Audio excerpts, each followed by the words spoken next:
ये तो बड़ा कंक्रीट का पुल था। अब एक और तस्वीर से आप समझेंगे, इस तस्वीर को जरा पूरा काट दीजिए। इस तस्वीर से आप समझेंगे कि कैसे पानी ने पुलों को बहा दिया। ये एक, इसको आम भाषा में झूला पुल कहेंगे। और यहाँ देखिए एक व्यक्ति ने इसका वीडियो बनाया और पानी में कैसे हिलता हुआ ये नजर आ रहा है। ये तब की तस्वीर है जब बड़ा जो आक्रोश था पानी का वो आगे बीत गया, लेकिन तब भी किस तरह से ये पुल पानी में ऊपर नीचे गोते खा रहा है, क्योंकि बड़े बड़े पुल भी इस पानी के आवेश में बहते चले गए।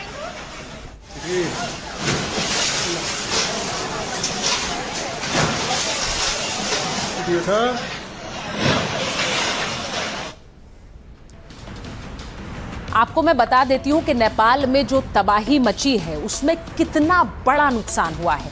8 चालू हाइड्रो पावर प्रोजेक्ट्स पूरी तरह से तबाह हो गया। हाइड्रो पावर प्रोजेक्ट्स यानी बिजली का संकट, सोचिए देश पर कैसे होगा।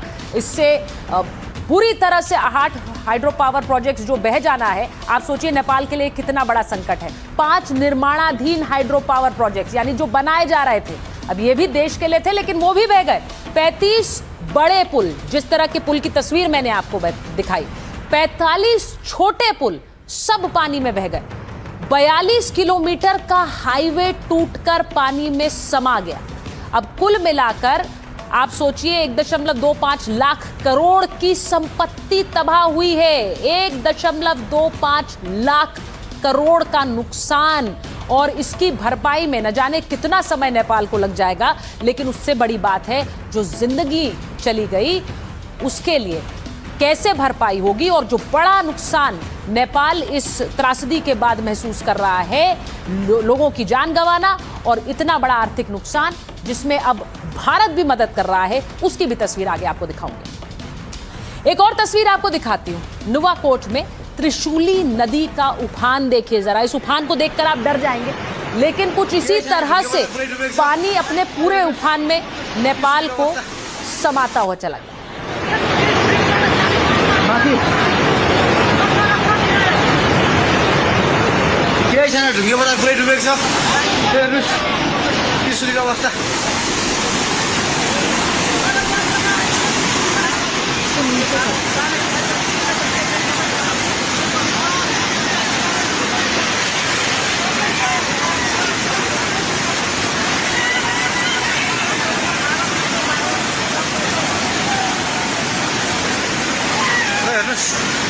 त्रिशुलीको पाहाड हाँस्यो एउटा केही छैन, पाहाड हाँस पनि सब सक्यो।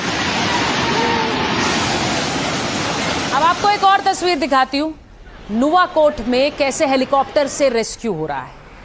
अब ये लगातार ऑपरेशन नेपाल चला रहा है जिसमें वो अपने लोगों तक पहुंचने की कोशिश कर रहा है। न जाने कितने हजारों लोग लापता है और अलग अलग देशों के लोग भी इसमें शामिल हैं। तो हेलीकॉप्टर के जरिए रेस्क्यू ऑपरेशन वहां पर चलाया जा रहा है। ये हेलीकॉप्टर्स चल रहे हैं।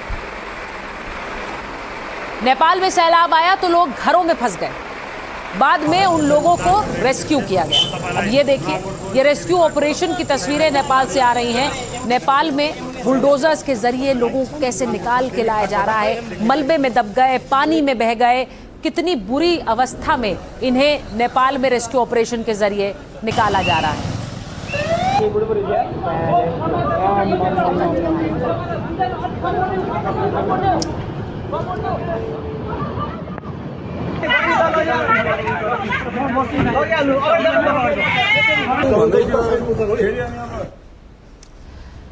इस त्रासदी को समझने के लिए ये तस्वीरें बहुत ज़रूरी हैं। इसीलिए मैं सीधे आपको ये तस्वीरें दिखाकर बता रही हूँ कि कितना बड़ा ये एक झटका नेपाल के लिए रहा है। नुवाकोट, वहाँ के प्रधानमंत्री बालेन शाह पहुँचे। आर्मी कैंप में जाकर रेस्क्यू ऑपरेशन का उन्होंने जायज़ा लिया। ये देखिए, ये बालेन शाह की तस्वीरें हैं और वो वहाँ जाकर आर्मी से मुलाकात भी उन्होंने की। उन्होंने जाना कि कितना नुकसान हुआ है और वहाँ पर अफसरों ने उन्हें इस बारे में जानकारी दी।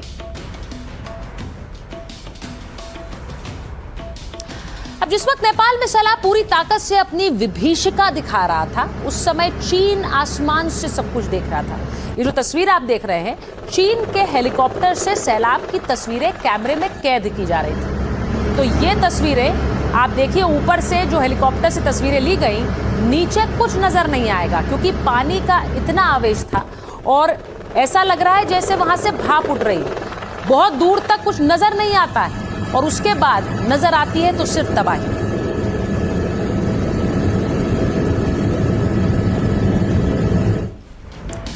आपको बताऊं कि एनडीटीवी नेपाल में तबाही वाली जगह पर पहुंचने वाला पहला न्यूज चैनल और हमारी सहयोगी सिकता देव उन इलाकों में पहुंची जहां बर्बादी का मंजर है, जहां पहले शहर, कस्बे, बाजार हुआ करते थे, वहां तबाही के बाद का सन्नाटा है।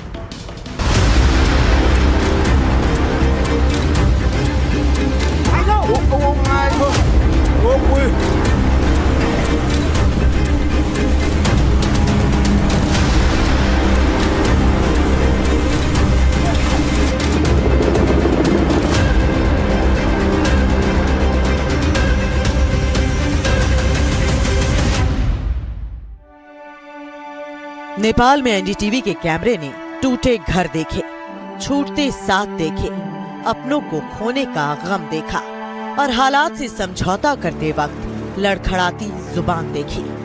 ये यूपी के बलिया के पन्ना लाल हैं। 15 साल से नेपाल के नुवाकोट में रहकर कारोबार करते थे, लेकिन चंद सेकंड में परिवार उजड़ गया। हमारा परिवार था और हमारा बच्चा था। हम लोग यूपी के बलिया जिले के रहने वाले। तो क्या आपको कब खबर मिली कि यहाँ पर सैलाब आ गया? वहाँ हम लोग उधर से वापस आ रहे थे ना, तब फोन आया और सैलाब हुआ। हमारा फोन उन सब उसी में था, कागज पत्र सब उसी में सब बह गया है। इंडियन एम्बेसी का कागज वगैरह था, सब कुछ भी नहीं है। तो मदद के लिए आपसे आवाज लगा रहा था अंकल जी। उसको चक्कर में हम भी चल जाते, पूरा बलुआ से तो हम तो हाथ देने की कोशिश की आपने? हाथ दिए उसको, हम कॉलर भी पकड़े, नहीं पकड़ा जाती, पकड़ में नहीं आया। पकड़ में नहीं आया उसको। खाली ये इतना लौक रहा था, अंकल जी अंकल जी अंकल जी। अब हाथ दिए कि हमारा पूरा बलुआ से अपनी तोप रहा था, अब हाथे नहीं जा रहा था उसको।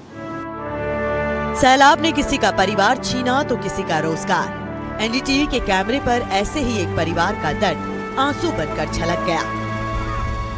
दुकान 200 था, वो भी चला गया।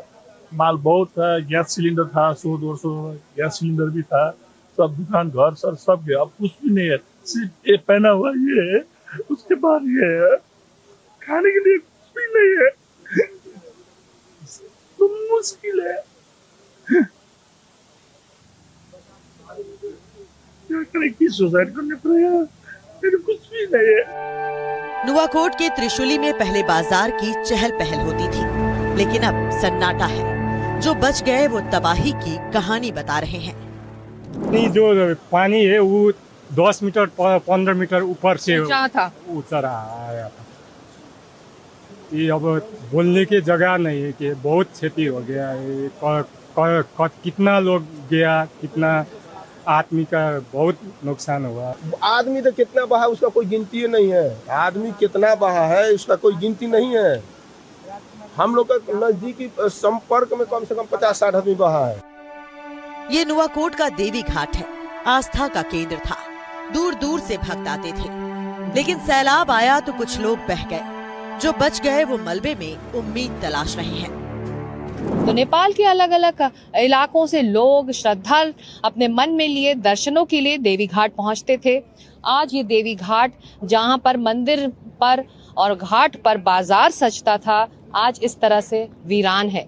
बहुमंजिला इमारतें देखिए, पहली दूसरी मंजिल तक ये गाद आ चुका है और पूरी तरह से सबमर्ज्ड है, डूबे हुए हैं ये बिल्डिंग्स। कहीं दुकान थी, कहीं होटल्स थे, लोगों के घर थे और अब वो पूरी तरह से गाद में डूबे हुए हैं। देखिए, आधा दरवाज़ा इस वक्त दिखाई दे रहा है, खिड़कियां नहीं खुल रही हैं। तो ये ज़रूर फर्स्ट फ्लोर होगा और नीचे एक और मंजिल होगी, लेकिन एक मंजिल से ऊपर आकर ये आधी मंजिल तक ये पूरा गाद पहुंच गया। नेपाली आर्मी दिन रात रेस्क्यू ऑपरेशन चला रही है। त्रिशूली के आर्मी बेस कैंप से रेस्क्यू हेलीकॉप्टर ऑपरेट किए जा रहे हैं। लोगों तक राहत सामग्री पहुंचाई जा रही है। हेलीकॉप्टर्स की तैयारी हो चुकी है। पानी यहाँ से भेजा जा रहा है। ऊपरी इलाकों में जो लोग फंसे हुए हैं उन तक पानी भी पहुँचाया जाएगा। इसके अलावा स्ट्रेचर्स हैं, मेडिकल सुविधाएं हैं और तमाम वो ज़रूरी चीज़ें जो इस वक्त बेहद अहम है वहां फंसे लोगों को निकालने के लिए।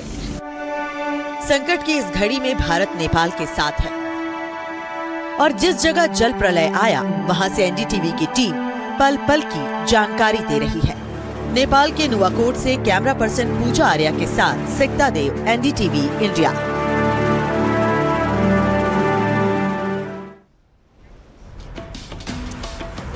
अब सवाल ये पूछा जा रहा है कि जो कुछ नेपाल में हुआ वो तबाही कैसे मची।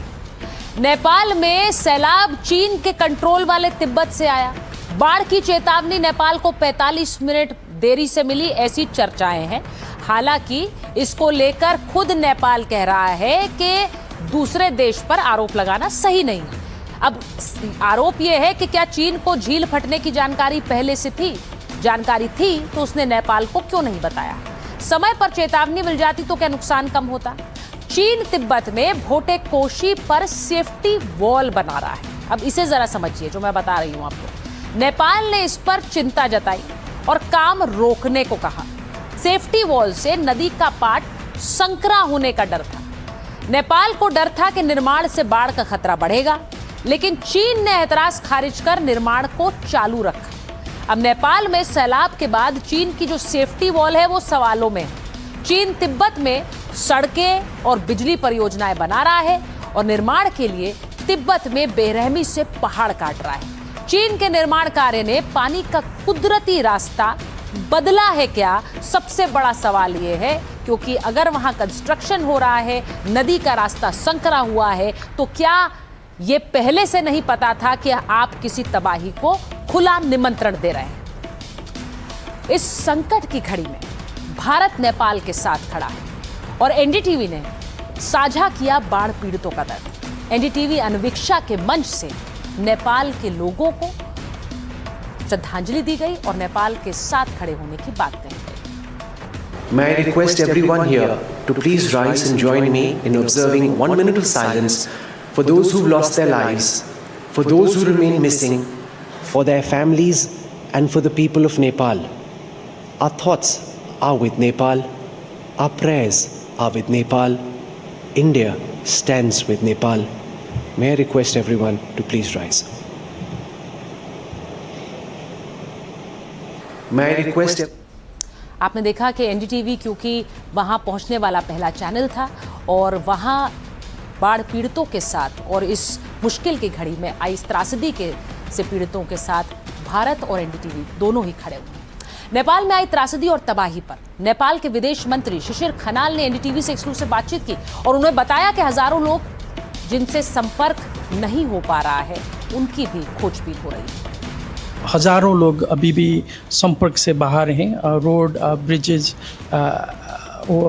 has been swept away. Electricity has also been difficult to establish because we've lost many of the power plants. So इसीलिए हमें अभी तक पूर्ण जानकारी अभी तक नहीं है। प्रारंभिक अनुमान ये है कि हजारों लोग अभी संपर्क से बाहर हैं।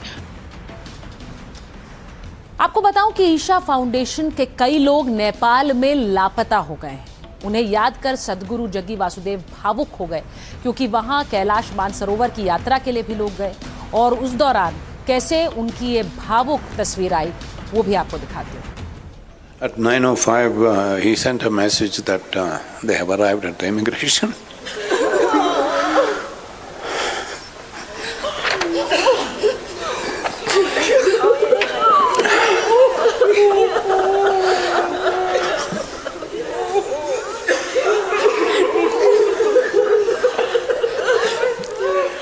So after that, this happened at 9:14.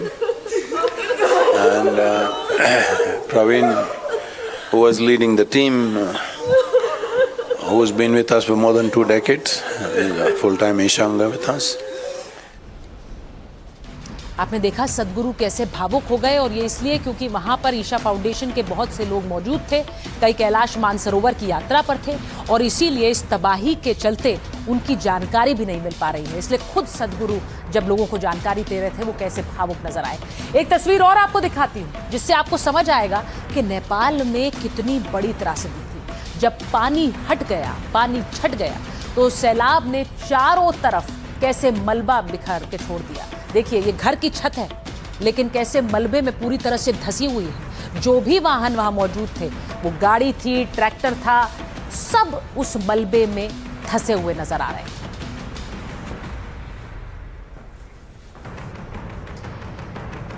जैसी तबाही नेपाल के नुवाकोट में मची, वैसी ही तबाही थादिंग में भी मची है।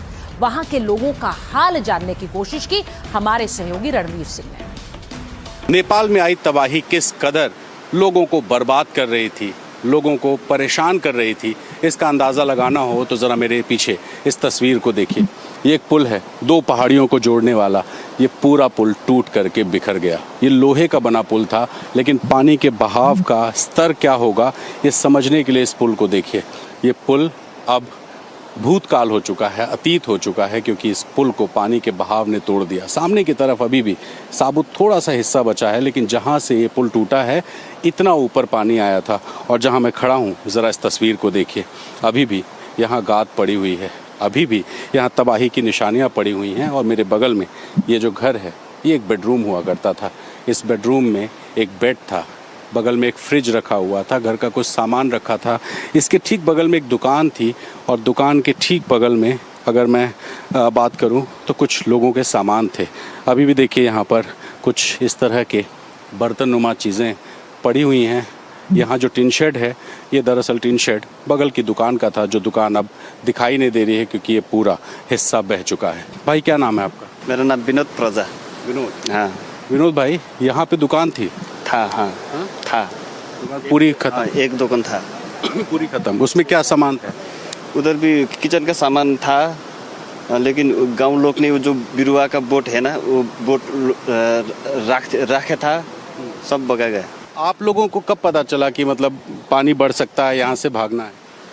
जब मैं सो रहा था सोते में उठ जाके बाद मैं मोबाइल में जो मैं स्क्रॉल कर रहा था फेसबुक में, उधर सूचना वो नोटिस जो अलर्ट होता है ना, वो पुलिस ने वो अलर्ट कर रहा था, मैं देख के इधर आया। अब आपने देखा कि किस तरह नेपाल के लोग बता रहे हैं कि दुकानें थीं, अब रही नहीं। एक तो ये भी बता रहे थे कि अब उन्होंने जो कपड़ा पहना है उसके अलावा कुछ नहीं बचा है। ऐसी त्रासदी हुई है नेपाल में। आपको ये भी बताऊं कि नेपाल में जो त्रासदी हुई उसके बाद सवाल उठ रहे हैं कि अगर पानी चीन से होता हुआ नेपाल में आया और नेपाल से भारत तक पहुंच रहा है, तो ऐसे में क्या ये खतरा अभी भी बना हुआ है? 47 वाटर बम नेपाल के ऊपर कैसा खतरा बनकर खड़े हैं, ये आप जरा समझिए। नेपाल पर और ज्यादा बड़ी तबाही का खतरा क्या बना हुआ है? नेपाल तिब्बत में नदियों के पास 3624 बर्फीली झीलें हैं।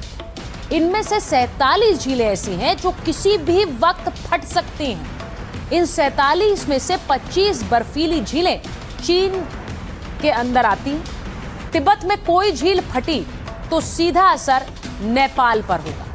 अब भोटेकोशी, सुनकोशी और त्रिशूली में बाढ़ आने का खतरा अभी भी बना हुआ है। इन नदियों के किनारे कम से कम 3000 घर आबाद हैं। इन घरों में करीब 10,000 से ज्यादा लोग रहते हैं। तिब्बत में झील फटी तो ये पूरी आबादी खतरे में होगी। आपदा आने पर लोगों को अलर्ट करने का इंतजाम भी नहीं है। तो जो मैं आपको बता रही हूं, शुरुआत में मैंने आपको दिखाया कैसे एक ग्लेशियर फटा, एक बर्फ का पहाड़ जब नीचे फटता हुआ चला गया तो कैसे उसने पानी का एक सैलाब ला दिया। ऐसी कई ऐसी झीलें हैं जो उस इलाके में तिब्बत में बनी हैं, और ये एक बड़ा खतरा नेपाल पर लगातार बनाए हुए हैं। नेपाल के बाढ़ पीड़ितों के दर्द का कोई छोर नहीं है। उन्होंने अपनी तकलीफ कैमरे पर देखिए कैसे बयान की। 10 बजे तो कहना कोशिश करा मैंने, और सबने मुझको करा इधर आ। वो उसमें था 6 जाना था ना, मुझको माया लगा। मेरे एक के जन का क्या होगा ना, मैंने ऐसे लगे आओ बोले, नहीं माना था। मैं पाइप लेके वो पाइप आपने लगाया? हाँ, वो पाइप लगे। कितने लोग अंदर से निकले? 6 जना निकाला। 6 जन अंदर थे। यहाँ पे एक बैग पानी बढ़ गया, पब्लिक को पता भी नहीं लगा। सूचना 10 बजे के बाद मिला। कितना क्षति भी हुआ है, गैस सिलेंडर, टैंकर, गाड़ी। हम लोग भी 2 से 3 लाश निकाले हुए हैं। पैर अलग है, हाथ अलग है, लाश हम लोग तो 2-3 लाश निकाले हैं। मेरा घर ही जो अभी वो खंडर जैसा हो गया है, जो ब्लॉक दिख रहा है ना, उसके आगे एक टीना है, वही है मेरा घर। तो घर तो पूरा नीचे चला गया? पूरा नीचे डूब गया। और अब कहाँ क्या करेंगे, इधर भी था मेरा दूसरा घर, ये 2 महीने पहले खरीदा था मैंने, वो भी चला गया, खंडर हो गया यहीं पर। इधर तकरीबन आपका ये बोले कि 2-3 इंसान इसमें आराम से अंदर जा सकता है, इतना ऊपर तक मिट्टी आ चुका है, रमल आ चुका है। तो अभी इधर पैदल तो कोई भी सोच भी नहीं सकता है कि इधर से आगे जाए, पूरा धंस जाता है। हम लोग सुबह कोशिश भी किए थे, सुबह इधर नीचे से आपका सब निकाला गया, एक सब निकालने के लिए तकरीबन 45 मिनट लग गया था। सब कुछ कैसे बहा ले गया सैलाब, ये बता रहे हैं नेपाल के लोग। चीन के कंट्रोल वाले तिब्बत, वाटर बॉम्ब से नेपाल को कितना खतरा है ये मैं आपको बता चुकी हूँ, लेकिन चीन का एक वाटर बम ऐसा है जो भारत के लिए भी बड़ा खतरा बन सकता है। अब इसकी चर्चाएं हो रही हैं, वो आपको बताती हूँ। चीन ब्रह्मपुत्र पर सबसे बड़ा हाइड्रो पावर डैम बना रहा है। चीन का ये मेडोंग डैम दुनिया का सबसे बड़ा डैम होगा। अब ये चीन के ही 3 गॉर्जेस डैम से लगभग 3 गुना बड़ा है। 60,000 मेगावाट वाला डैम अरुणाचल के बेहद करीब है। अब चीन इसे 2033 तक चालू करने के लिए काम कर रहा है। मेडोंग डैम भूकंप के लिहाज से बेहद संवेदनशील क्षेत्र में है। डैम साइट के नीचे एक्टिव फॉल्ट लाइंस हैं। एक्टिव फॉल्ट लाइंस का मतलब ये कि ये एक एक्टिव सीज्मिक जोन में, जहां पर भूकंप के झटके आ सकते हैं। चीनी एक्सपर्ट्स ये मानते भी हैं, फॉल्ट लाइंस में टेक्टोनिक प्लेट्स के बीच हलचल होती है। इसके चलते भूकंप आने का खतरा लगातार बना रहता है। भूकंप से डैम वाटर बॉम्ब बन सकता है, क्योंकि अगर भूकंप आएगा तो वहां हलचल होगी और वो डैम उससे प्रभावित हो सकता है। ये खुद चीनी एक्सपर्ट्स कह रहे हैं। डैम डैमेज हुआ तो विनाशकारी बाढ़ आना तय है। सबसे पहले खतरा अरुणाचल के सियांग क्षेत्र को होगा। असम में ब्रह्मपुत्र के किनारे के इलाके भी इसकी चपेट में आ सकते हैं। तो बाढ़ का पानी बांग्लादेश को भी जलमग्न कर सकता है। चीन ऊपरी हिस्से में है, जब चाहे पानी छोड़ सकता है। तो ज्यादा पानी छोड़ा तो अरुणाचल में भी फ्लैश फ्लड का खतरा है। पानी रोका तो अरुणाचल और असम में जल संकट का डर होगा। भारत चीन के बीच पानी को लेकर कोई समझौता है नहीं, तो चीन पानी से जुड़ा एक रियल टाइम डेटा साझा भी नहीं करता है। ऐसे में ये बड़ा खतरा सीधे सीधे भारत पर बना हुआ है। अब मैं आपको यह भी बताऊं, क्योंकि नेपाल से जिस तरह त्रासदी की तस्वीरें आ रही हैं और पानी का बहाव सटे हुए यूपी और बिहार में दिखाई दे सकता है, ऐसे में अलर्ट यूपी और बिहार में भी है। नेपाल में इस तबाही से यूपी और बिहार कैसे अलर्ट है वो आपको बताती हूँ। नेपाल में जो सैलाब आया है उससे भारत के कई जिलों में भी हाई अलर्ट कर दिया गया है। मैं सबसे पहले आपको वही दिखा रही हूं जिन नदियों में ये जलस्तर बढ़ गया है और जिनसे यूपी बिहार में खतरा हो सकता है। गंडक नदी, कोसी और गंगा। अब यहां पर अगर पानी बढ़ेगा तो इसका असर यूपी और बिहार पर पड़ेगा। तो ये तस्वीर जो है ये भारत के लिए एक अलर्ट की तस्वीर है। ये भारत के लिए एक बड़ा खतरा, और इसीलिए भारत पे किसी तरह का कोई खतरा ना हो उसके लिए कैसे इंतजाम किए हुए हैं वो भी आपको बताती हूँ।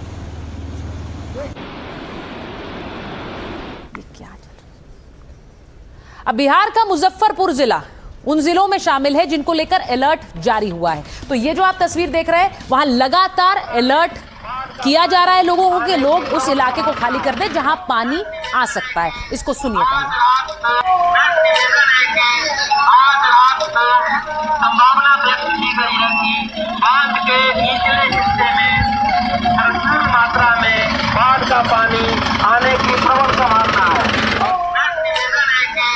आज रात को संभावना व्यक्त की गई है कि बांध के निचले हिस्से में भरपूर मात्रा में बाढ़ का पानी आने की। देखिए, ये सिर्फ मुजफ्फरपुर की तस्वीर नहीं है, बिहार के गोपालगंज में भी लोगों से सतर्क रहने की इस तरह अपील की जा रही है, क्योंकि ये जरूरी है, लोग सावधान रहें, ये बहुत ज्यादा महत्वपूर्ण है। कभी भी कुछ अगले 48 घंटा तक बांध के उस तरफ ना जाए और सभी लोग बांध के उस तरफ अपने अपने घर में ऊंचे स्थल पर सुरक्षित रहें और प्रशासन आपके साथ है। कभी भी कुछ ऐसा होगा तो प्रशासन हमेशा आपके साथ। अगले 48 घंटा तक बांध के उस तरफ ना जाए और सभी लोग बांध के उस तरफ अपने अपने घर में ऊंचे स्थल पर सुरक्षित रहे और प्रशासन आपके साथ है। कभी भी कुछ ऐसा होगा तो प्रशासन हमेशा आपके साथ। अगले 48 घंटे तक तो गोपालगंज में लोगों को बताया जा रहा है कि आप उस तरफ न जाइए जहां से पानी का स्तर बढ़ सकता है।